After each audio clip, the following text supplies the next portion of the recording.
Hello అండి. Welcome to Madhu lessons. ఈరోజైతే గనక మనం ఏపీపీఎస్సీ గ్రూప్ 2కి సంబంధించి రాజ్యాంగంలో అంటే ఇండియన్ పాలిటీ సిరీస్ జరుగుతుంది.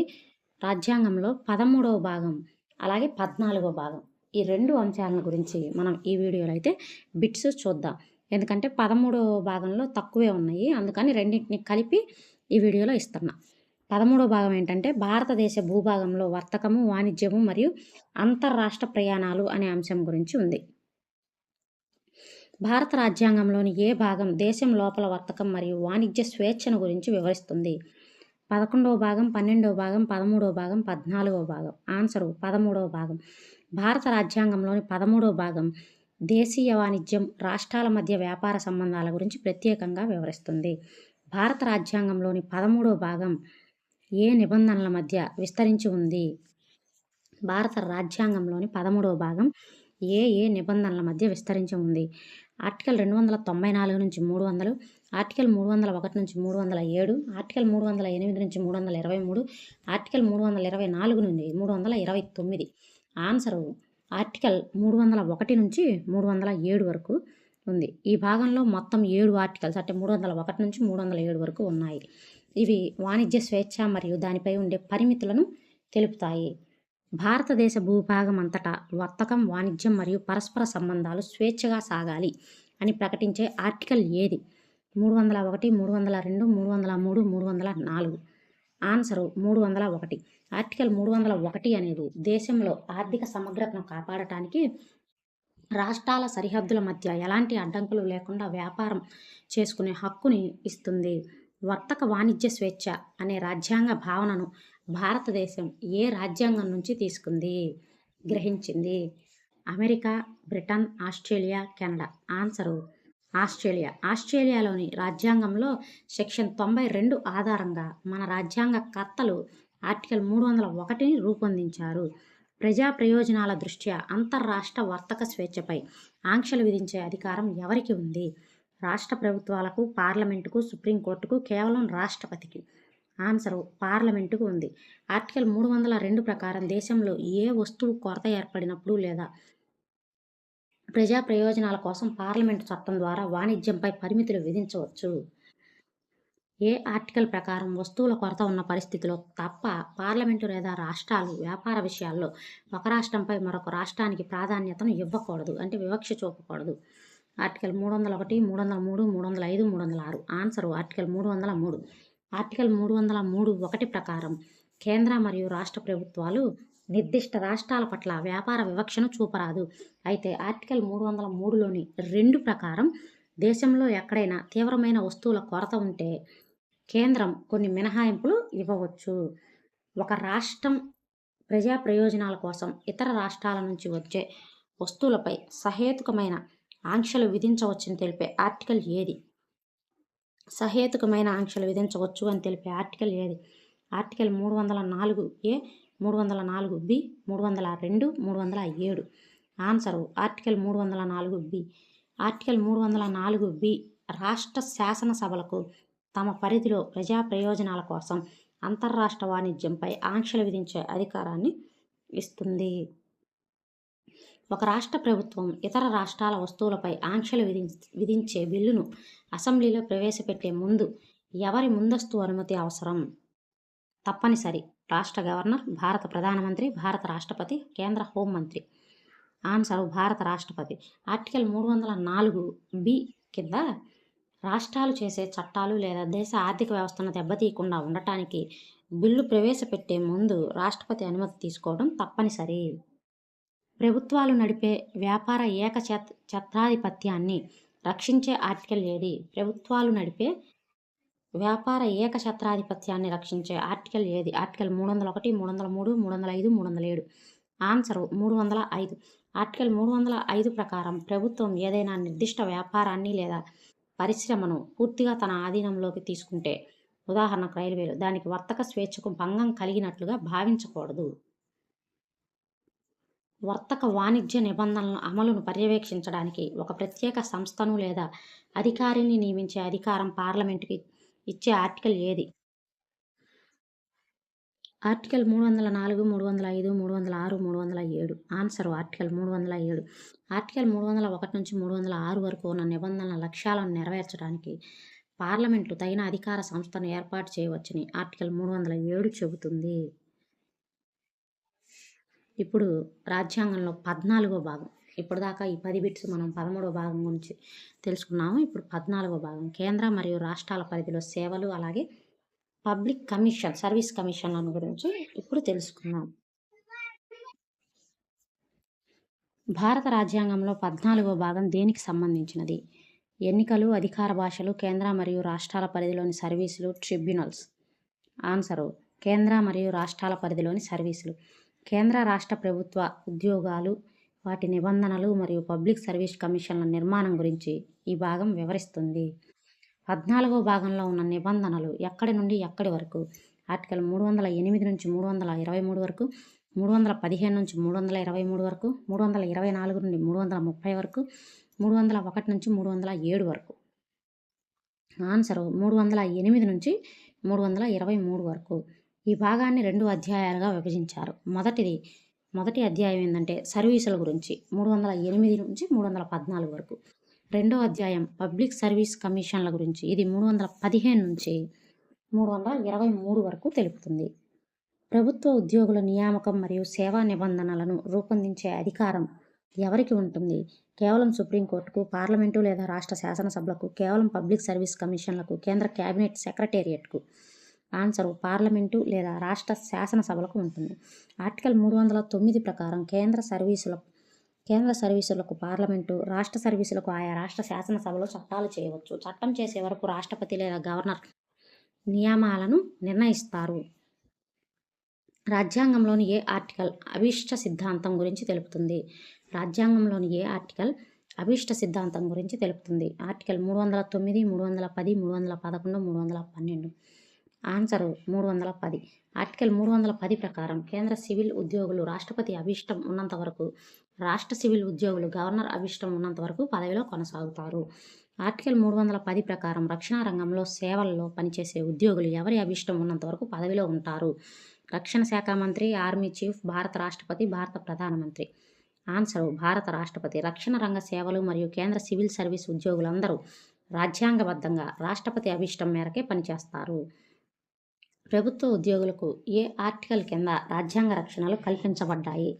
309, 311, 312, 315. ఆన్సర్ 311.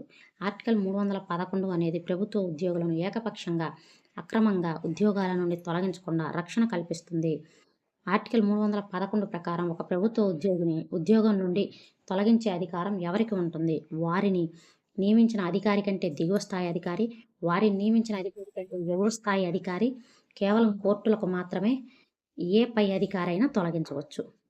ఆన్సర్ వారిని నియమించిన అధికారి లేదా అంతకంటే పై స్థాయి అధికారికి. ఆర్టికల్ 311(1) ప్రకారం ఏ సివిల్ ఉద్యోగిని కూడా వారిని నియమించిన అథారిటీ కంటే తక్కువ స్థాయి అధికారి ఉద్యోగం నుండి తొలగించకూడదు లేదా తగ్గించకూడదు. ఒక ప్రభుత్వ ఉద్యోగిపై క్రమశిక్షణా చర్యలు తీసుకునేందుకు ముందు ఏ ప్రాథమిక హక్కును పాటించాలని ఆర్టికల్ 311(2) చెబుతుంది? స్వేచ్ఛా హక్కు, సమానత్వపు హక్కు, సహజ న్యాయ సూత్రం, మత స్వేచ్ఛా హక్కు. ఆన్సరు సహజ న్యాయ సూత్రం. విచారణ మరియు వివరణ ఇచ్చుకునే అవకాశం ఇవ్వాలి. ఉద్యోగిపై మోపబడిన ఆరోపణలను విచారణ జరిపి తన వాదనను వినిపించుకోవడానికి అతనికి సహేతుకమైన అవకాశం కల్పించాలి. కింది ఏ పరిస్థితిలో విచారణ జరపకుండానే ప్రభుత్వ ఉద్యోగిని తొలగించవచ్చని ఆర్టికల్ 311(2) మినహాయింపు ఇస్తుంది? నేరారోపణపై కోర్టు ద్వారా శిక్ష పడినప్పుడు, పై అధికారికి ఉద్యోగి నచ్చనప్పుడు, ఉద్యోగి సెలవు పెట్టకుండా వెళ్ళినప్పుడు, పైవేవీ కావు. ఆన్సరు నేరారోపణపై కోర్టు ద్వారా శిక్ష పడినప్పుడు. క్రిమినల్ కేసులో కోర్టు శిక్ష విధించినప్పుడు లేదా దేశ భద్రత దృష్ట్యా విచారణ సాధ్యం కాదని రాష్ట్రపతి, గవర్నర్ భావించినప్పుడు విచారణ లేకుండా తొలగించవచ్చు. భారత రాజ్యాంగంలో అఖిల భారత సర్వీస్ అంటే ఆల్ ఇండియా సర్వీసెస్ గురించి తెలిపే ఆర్టికల్ ఏది? 311, 312, 313, 315. ఆన్సరు 312. కేంద్ర మరియు రాష్ట్రాలకు ఉమ్మడిగా ఉండే అఖిల భారత సర్వీసులు ఐఏఎస్, ఐపీఎస్ మొదలైన ఏర్పాటు మరియు నియంత్రణ గురించి ఆర్టికల్ 312 వివరిస్తుంది. కొత్తగా ఒక అఖిల భారత సర్వీసును ఏర్పాటు చేయాలని తీర్మానించే ప్రత్యేక అధికారం ఏ సభకు ఉంది? లోక్సభ, రాజ్యసభ, రాష్ట్ర Vidhan Sabha, supreme court. Answer Rajya Sabha. Article 312 ప్రకారం రాజ్యసభ హాజరై ఓటు వేసిన సభ్యులలో 2/3 వంతు మెజారిటీతో తీర్మానం చేస్తేనే పార్లమెంటు కొత్త అఖిల భారత సర్వీసును సృష్టించగలదు. ప్రస్తుతం భారతదేశంలో ఉన్న అఖిల భారత సర్వీసులు ఎన్ని? 2, 3, 4, 5. ఆన్సరు 3.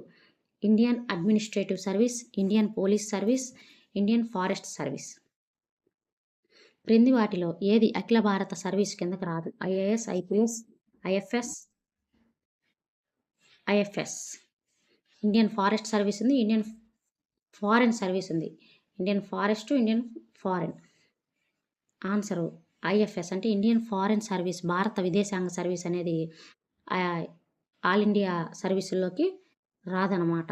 ఇండియన్ ఫారెన్ సర్వీస్ అనేది కేంద్ర సర్వీస్, సెంట్రల్ సర్వీస్ కిందకి వస్తుంది. అఖిల భారత సర్వీస్ కిందకి ఇది రాదు. ఫారెస్ట్ సర్వీస్ అయితే మాత్రం అఖిల భారత సర్వీస్ కిందకి వస్తుంది.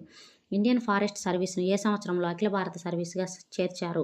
1950, 1966, 1976, 1991. ఆన్సర్ 1966. రాజ్యాంగం అమల్లోకి వచ్చినప్పుడు ఐఏఎస్, ఐపీఎస్ మాత్రమే ఉండేవి. 1966లో ఆర్టికల్ 312 కింద ఇండియన్ ఫారెస్ట్ సర్వీస్ను 3వ అఖిల భారత సర్వీస్గా ఏర్పాటు చేశారు. భారత సివిల్ సర్వీసెస్ పితామహుడు అని ఎవరిని పిలుస్తారు? Lord Cornwallis, Sardar Vallabhbhai, Lord Macaulay, Jawaharlal Nehru. Answer Lord కారన్ Wallis.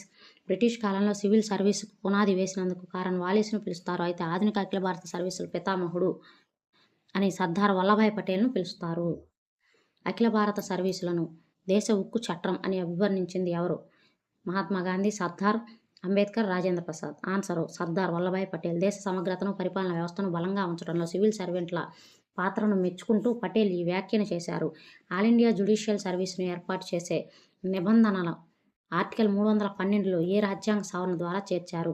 24, 42, 44, 73. Answer 42. 42వ సవరణ ద్వారా జిల్లా జడ్జిల స్థాయి ఉద్యోగాల కోసం ఆల్ ఇండియా జ్యుడిషియల్ సర్వీస్ ఏర్పాటు చేసే నిబంధనను చేర్చారు. కానీ ఇది ఇంకా అమల్లోకి రాలేదు. రాజ్యాంగం అమలులోకి రాకముందు ఉన్న చట్టాలు, సర్వీసులు, నిబంధనలు అలాగే కొనసాగుతాయని తెలిపే ఆర్టికల్ ఏది? ఆర్టికల్ 313, 314, 310, 308. ఆన్సర్ 313. రాజ్యాంగం అమల్లోకి వచ్చే నాటికి ఉన్న పాత పరిపాలనా చట్టాలు కొత్త చట్టాలు వచ్చే వరకు చెల్లుబాటు అవుతాయని ట్రాన్సిషనల్ ప్రావిజన్ కింద ఇది తెలుపుతుంది. రాజ్యాంగంలో 14వ భాగంలో ఉన్న ఏ ఆర్టికల్ 1961లో తొలగించారు? ఆర్టికల్ 312, 314, 308, 313. ఆన్సర్ 314. పాత ఐసీఎస్ అధికారుల ప్రత్యేక రక్షణ గురించి ఆర్టికల్ 314ను 28వ రాజ్యాంగ సవరణ చట్టం 1972 ద్వారా పూర్తిగా రద్దు చేశారు. 14వ భాగంలో ఆర్టికల్ 308 ప్రకారం రాష్ట్రం అనే పదంలోకి కింది ఏది రాదు? ఆంధ్రప్రదేశ్, జమ్మూ కాశ్మీర్, తెలంగాణ, కేరళ. ఆన్సర్ జమ్మూ కాశ్మీర్. ఆర్టికల్ 308 ప్రకారం ప్రారంభంలో జమ్మూ కాశ్మీర్ రాష్ట్రానికి ఈ సర్వీసు నిబంధనలో మినహాయింపు ఉండేది. అయితే 2019 మార్పుల తర్వాత ఇది మారింది. కేంద్రానికి ఒక పబ్లిక్ సర్వీస్ కమిషన్ మరియు రాష్ట్రాలకు విడివిడిగా పబ్లిక్ సర్వీస్ కమిషన్లు ఉండాలని తెలిపే ఆర్టికల్ ఏది? 312, 315, 316, 320. ఆన్సర్ 315. ఆర్టికల్ 315 1 ప్రకారం కేంద్రానికి యూపీఎస్సీ, రాష్ట్రానికి ఎస్పీఎస్సీలు ఏర్పాటవుతాయి. 2 లేదా అంతకంటే ఎక్కువ రాష్ట్రాలకు కలిపి ఉమ్మడి పబ్లిక్ సర్వీస్ కమిషన్ ఏర్పాటు చేసుకోవచ్చని తెలిపే ఆర్టికల్ ఏది? 315 2, 316, 318, 312. ఆన్సర్ 315 2. సంబంధిత రాష్ట్రాల అసెంబ్లీలు తీర్మానం చేస్తే పార్లమెంటు చట్టం ద్వారా 2 రాష్ట్రాలకు ఉమ్మడి సర్వీసుల కమిషన్ను ఏర్పాటు చేయవచ్చు. ఉమ్మడి పబ్లిక్ సర్వీస్ కమిషన్ అనేది ఎలాంటి సంస్థ? రాజ్యాంగబద్ధ సంస్థ, చట్టబద్ధ సంస్థ, ప్రైవేట్ సంస్థ, రాజ్యాంగేతర సంస్థ? చట్టబద్ధ సంస్థ. యూపీఎస్సీ మరియు ఎస్పీఎస్సీలు నేరుగా రాజ్యాంగం ద్వారా ఏర్పడే రాజ్యాంగబద్ధ సంస్థలు. కానీ జేఎస్పీఎస్సీ అనేది పార్లమెంటు చేసే చట్టం ద్వారా ఏర్పడుతుంది కాబట్టి ఇది చట్టబద్ధ సంస్థ. యూపీఎస్సీ చైర్మన్ మరియు సభ్యులను ఎవరు నియమిస్తారు? ప్రధానమంత్రి, రాష్ట్రపతి, ప్రధాన న్యాయమూర్తి, స్పీకర్. లోక్సభ స్పీకర్. ఆన్సర్ భారత రాష్ట్రపతి. ఆర్టికల్ 316 1 ప్రకారం union public service commission chairman మరియు ఇతర సభ్యులను రాష్ట్రపతి నియమిస్తాడు. రాష్ట్ర పబ్లిక్ సర్వీస్ కమిషన్ ఎస్పీఎస్సీ ఉదాహరణకు అంటే ఏపీపీఎస్సీ, ఆర్టీఎస్పీఎస్సీ చైర్మన్ మరియు సభ్యులను ఎవరు నియమిస్తారు? ఇప్పటికీ మన వీడియోలో ఈ బిట్టు 3వ సారో 4వ సారో ఇది రిపీట్ కావటం చైర్మన్లను ఎవరు నియమిస్తారు? రాష్ట్ర ముఖ్యమంత్రి, రాష్ట్ర గవర్నర్, భారత రాష్ట్రపతి, హైకోర్టు ప్రధాన న్యాయమూర్తి. బిట్టు చూడంగానే మీరు ఆన్సర్ కామెంట్ చేయాలి. ఆన్సరు రాష్ట్ర గవర్నర్. ఆర్టికల్ 316 రాష్ట్ర కమిషన్ సభ్యులను ఆ రాష్ట్ర గవర్నర్ నియమిస్తాడు. ఉమ్మడి పబ్లిక్ సర్వీస్ కమిషన్ చైర్మన్ మరియు సభ్యులను ఎవరు నియమిస్తారు? సంబంధిత రాష్ట్రాల గవర్నర్లు కలిసి భారత ప్రధానమంత్రి, భారత రాష్ట్రపతి, సుప్రీంకోర్టు ప్రధాన న్యాయమూర్తి. ఆన్సరు భారత రాష్ట్రపతి. జేఎస్పీఎస్సీ అంటే ఇది పార్లమెంట్ చట్టం ద్వారా ఏర్పాటు చేస్తుంది కాబట్టి దాని చైర్మన్ను, సభ్యులను రాష్ట్రపతి నియమిస్తారు. పబ్లిక్ సర్వీస్ కమిషన్ల సభ్యులకు ఉండవలసిన కనీస అర్హత రాజ్యాంగంలో పేర్కొనబడిన విధంగా ఏమిటి? నిబంధన ఏమిటి? కనీసం పోస్ట్ గ్రాడ్యుయేట్ అయి ఉండాలి. కనీసం సగం మంది సభ్యులు లేదా కేంద్ర రాష్ట్ర ప్రభుత్వాల కింద కనీసం 10 ఏళ్ళు పనిచేసిన అనుభవం కలిగి ఉండాలి. 20 ఏళ్ళ రాజకీయ అనుభవం ఉండాలి. ఎటువంటి ప్రత్యేక అర్హతలు పేర్కొనబడలేదు.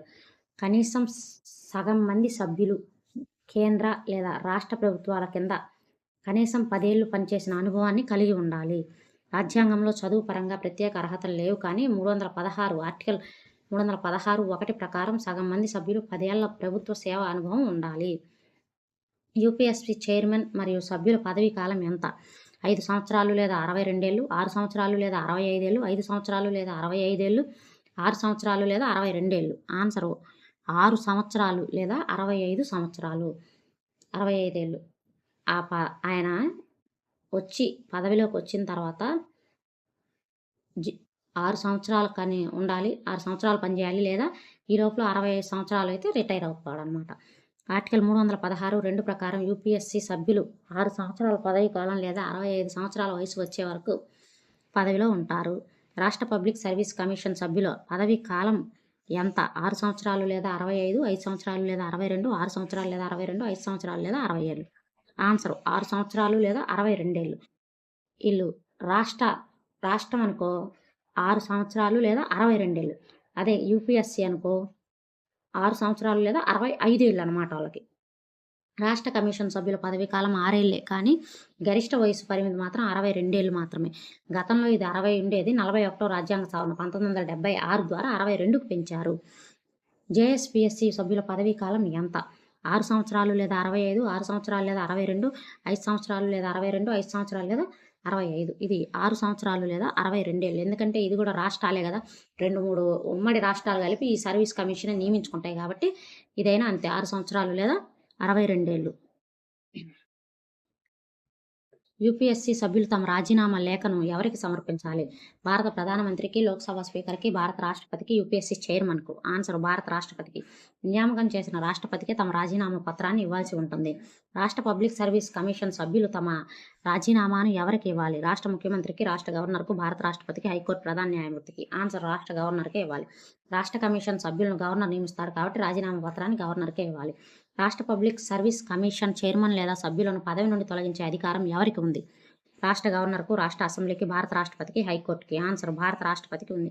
ఇది చాలా ముఖ్యమైన బిట్. ఎందుకంటే రాష్ట్ర కమిషన్ సభ్యులను నియమించేది గవర్నర్ అయినప్పటికీ వారిని పదవి నుండి తొలగించే అధికారం మాత్రం కేవలం రాష్ట్రపతికి మాత్రమే ఉంటుంది.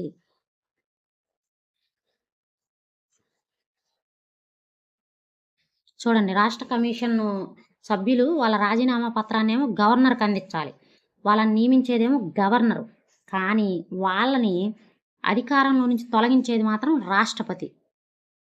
పబ్లిక్ సర్వీస్ కమిషన్ సభ్యులు తొలగింపు ప్రక్రియ గురించి తెలిపే ఆర్టికల్ ఏది? 316, 317, 318, 319. ఆన్సర్ 317. దుష్ప్రవర్తన లేదా ఇతర కారణాల వల్ల సభ్యులను తొలగించే పద్ధతిని ఆర్టికల్ 317 వివరిస్తుంది. దుష్ప్రవర్తన కారణంపై పబ్లిక్ సర్వీస్ కమిషన్ సభ్యుని తొలగించే ముందు రాష్ట్రపతి ఎవరి విచారణకు పంపాలి? Parliamentary committee, supreme court, central vigilance commission, high court. Answer supreme court. Article 317(1) ప్రకారం దుష్ప్రవర్తన ఆరోపణలపై సుప్రీంకోర్టు విచారణ జరిపి తప్పు చేసినట్లు నిర్ధారిస్తే రాష్ట్రపతి వారిని తొలగిస్తారు. సుప్రీంకోర్టు ఇచ్చే సలహాలు రాష్ట్రపతిపై బైండింగ్. సుప్రీంకోర్టు విచారణ అవసరం లేకుండా ఏ సందర్భాల్లో రాష్ట్రపతి నేరుగా సభ్యులను తొలగించవచ్చు? దివాలా తీసినట్లు ప్రకటించినప్పుడు, పదవీ కాలంలో ఇతర లాభదాయకమైన పదవుల్లో జీతాలు పనిచేస్తే, మానసిక లేదా శారీరక అస్వస్థతకు గురైనప్పుడు పైవన్నీ. ఆన్సర్ పైవన్నీ. ఈ 3 పరిస్థితుల్లో ఆర్టికల్ 317(3) ప్రకారం సుప్రీంకోర్టు విచారణ లేకుండానే రాష్ట్రపతిని నేరుగా తొలగించవచ్చు. సుప్రీంకోర్టు విచారణ పెండింగ్లో ఉన్నప్పుడు రాష్ట్ర కమిషన్ సభ్యుడిగా తాత్కాలికంగా సస్పెండ్ చేసే అధికారం ఎవరికి ఉంది? భారత రాష్ట్రపతికి, గవర్నర్కు, ముఖ్యమంత్రికి, ప్రధాన న్యాయమూర్తికి. ఆన్సర్ రాష్ట్ర గవర్నర్కు. తొలగించే అధికారం రాష్ట్రపతికి ఉన్న విచారణ సమయంలో రాష్ట్ర కమిషన్ సభ్యులను సస్పెండ్ చేసే అధికారం మాత్రం రాష్ట్ర గవర్నర్కి ఉంటుంది. అదే యూపీఎస్సీ సభ్యులనైతే రాష్ట్రపతి సస్పెండ్ చేస్తాడు. ఈ స్టేట్ కాబట్టి గవర్నర్ సస్పెండ్ చేస్తాడనమాట. కమిషన్ సభ్యులు, సిబ్బంది యొక్క సేవా నిబంధనలు మరియు సంఖ్యను నిర్ణయించే నియామకాలు చేసే అధికారం ఎవరికి ఉంది?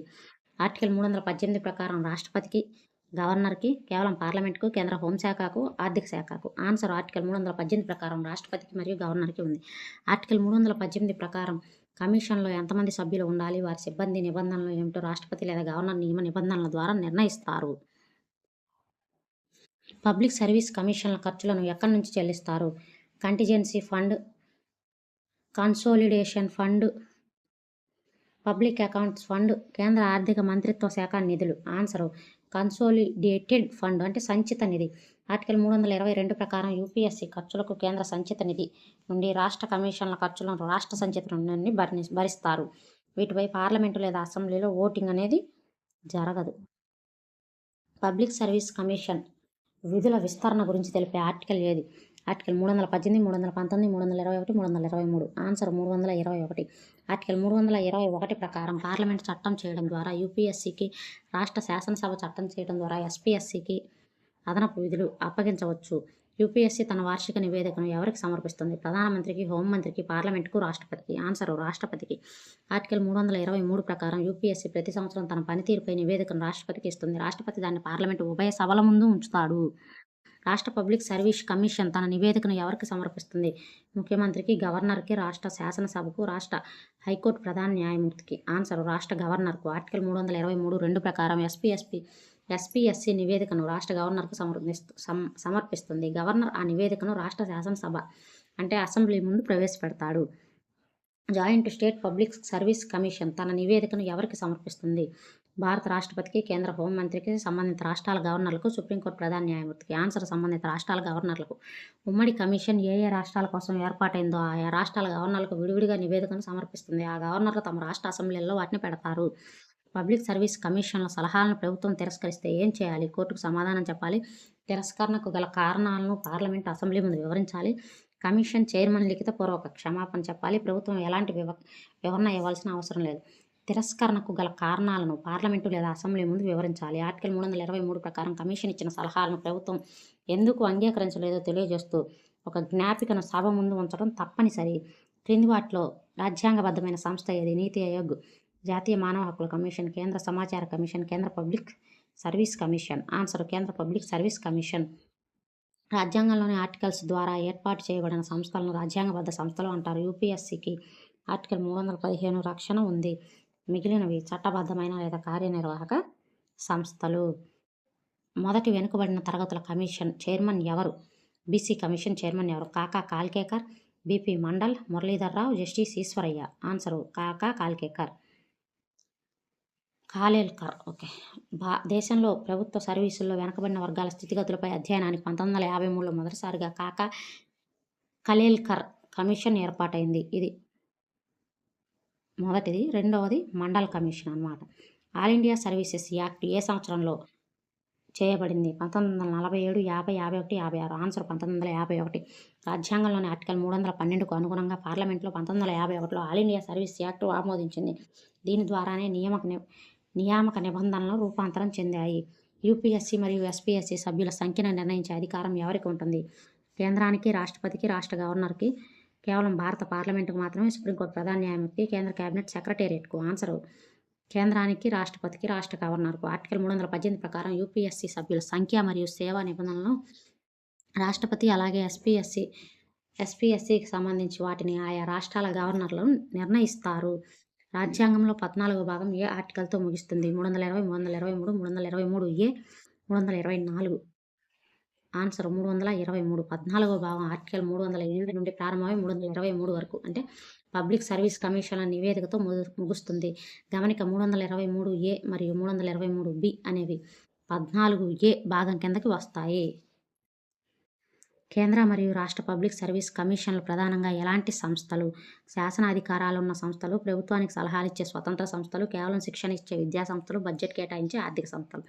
ఆన్సర్ ప్రభుత్వానికి సలహాలు ఇచ్చే స్వతంత్ర సంస్థలు. ఈ కమిషన్లు ప్రధాన విధి నియామకాలు చేపట్టడం మరియు ప్రభుత్వానికి ఉద్యోగ విషయంలో సలహాలు ఇవ్వడం మాత్రమే. వీటి సలహాలు ప్రభుత్వం తప్పక పాటించాలనే నిబంధన లేదు, కానీ తిరస్కరిస్తే సభకు సమాధానం చెప్పాలి. కింద పేర్కొన్న వారిలో ఎవరికి ఆర్టికల్ 310 అంటే అభీష్ట సిద్ధాంతం వర్తించదు? ఐఏఎస్ అధికారులు, రక్షణ శాఖ ఉద్యోగులు, సుప్రీంకోర్టు న్యాయమూర్తి మరియు ఎలక్షన్ కమిషనర్లకు, రైల్వే ఉద్యోగులకు. ఆన్సర్ సుప్రీంకోర్టు న్యాయమూర్తులకు మరియు ఎలక్షన్ కమిషనర్లకు. న్యాయమూర్తులు, కాగ్, ఎలక్షన్ కమిషనర్లకు రాజ్యాంగం ప్రత్యేక రక్షణలు ఇచ్చింది. వారిని రాష్ట్రపతి అభీష్టం మేరకు తొలగించలేరు, కేవలం మహాభియోగ తీర్మానం ద్వారానే తొలగించాలి. సివిల్ సర్వెంట్లకు రాజ్యాంగ రక్షణ కల్పించే అత్యంత ముఖ్యమైన ఆర్టికల్ ఏది? ఆర్టికల్ 311, 312, 315, 316. Answer article 311. ఆర్టికల్ 311 ప్రకారం సివిల్ ఉద్యోగిని కూడా అతనిని నియమించిన అధికారి కంటే తక్కువ స్థాయి అధికారి ఉద్యోగం నుండి తొలగించకూడదు, అలాగే విచారణ లేకుండా తీసేయకూడదు. 42వ రాజ్యాంగ సవరణ 1976 ద్వారా ఆర్టికల్ 312లో ఏ కొత్త సర్వీస్ చేర్చడానికి నిబంధనను తెచ్చారు, కానీ అది ఇప్పటి వరకు అమలు కాలేదు? Indian medical service, Indian judicial service, Indian engineering service, Indian educational service. Answer Indian judicial service. 42వ రాజ్యాంగ సవరణ ద్వారా దేశవ్యాప్తంగా జిల్లా న్యాయమూర్తుల నియామకం కోసం అఖిల భారత న్యాయ సేవా విభాగం ఏర్పాటు చేసే అవకాశం కల్పించారు, కానీ అది ఇంకా ప్రాసెస్లోనే ఉంది. ఆధునిక భారతదేశ సివిల్ సర్వీస్ పితామహుడు అని ఎవరిని అంటారు? Jawaharlal Nehru, BR Ambedkar, Vallabhbhai Patel, lord Mountbatten. Answer Sardar Vallabhbhai Patel. స్వాతంత్రం వచ్చిన తర్వాత భారతదేశ ఐక్యత కోసం అఖిల భారత సర్వీసులు కొనసాగాలని బలంగా వాదించి నిలబెట్టినందుకు పటేల్ను ఆధునిక సివిల్ సర్వీస్ పితామహుడు అని అంటారు. పదవీ విరమణ చేసిన తర్వాత యూపీఎస్సీ చైర్మన్ భారతదేశంలో మరేదైనా ప్రభుత్వ ఉద్యోగానికి అర్హుడా? అవును, గవర్నర్ పదవికి. లేదు, కేంద్ర రాష్ట్ర ప్రభుత్వాల కింద ఎలాంటి ఉద్యోగానికి అర్హుడు కాదు. అవును, సుప్రీం జడ్జి కావచ్చు. కేవలం రాష్ట్ర పబ్లిక్ సర్వీస్ కమిషన్ చైర్మన్ కావచ్చు. ఆన్సర్ లేదు, కేంద్ర రాష్ట్ర ప్రభుత్వాల కింద ఎలాంటి ఉద్యోగానికి అర్హుడు కాదు. ఆర్టికల్ 319 ప్రకారం కమిషన్ నిష్పక్షపాతతను కాపాడటానికి యూపీఎస్సీ చైర్మన్గా రిటైర్ అయిన వ్యక్తి భవిష్యత్తులో దేశంలో ఎలాంటి ఉద్యోగం చేయడానికి వీల్లేదు. ఒక రాష్ట్ర పబ్లిక్ సర్వీస్ కమిషన్ చైర్మన్గా రిటైర్ అయిన తర్వాత ఏ పదవులు చేపట్టవచ్చు?